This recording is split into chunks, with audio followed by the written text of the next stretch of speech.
И в завершении выпуска в Хандыге торжественно открыли новый кинозал на 60 посадочных мест. Кинотеатр расположился в малом зале Центра спорта и культуры «Алроса». На торжественном открытии кинозала побывала Мария Винокурова. В Хандыге состоялось открытие нового кинозала на 60 посадочных мест в малом зале Центра спорта и культуры «Алроса». В Хандыге в 70-80-х годах работали 3 кинотеатра: «Восход», в ДК «Манчары», в ДК «Геолог». Но позже 2 из них сгорели, и 1 попал под наводнение. Так почти на 20 лет хандыгчане забыли о кинотеатрах.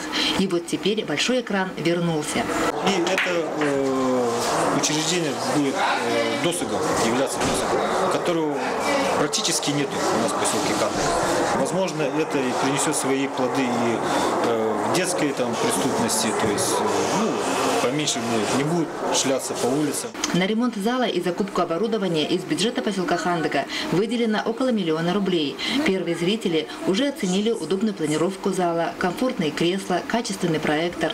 Здесь мы сильно удивились с коллегами, что здесь администрации не все равно на то, что очень аккуратно сделан, в него вложились очень экономно, и при этом он выглядит дорого. Каждые 2 недели якутская киносеть будет радовать жителей новыми фильмами. Так хандыгчане смогут все премьеры фильмов смотреть вместе со страной и, как в старые добрые времена, ходить в кино с семьями, с друзьями. Для самого Центра спорта и культуры «Алроса» кинозал позволит зарабатывать дополнительные средства и своими силами оснащать материально-техническую базу. На открытии кинозала для хандыгчан состоялась премьера фильма «Левша», собравший в Якутске 4 000 000 рублей.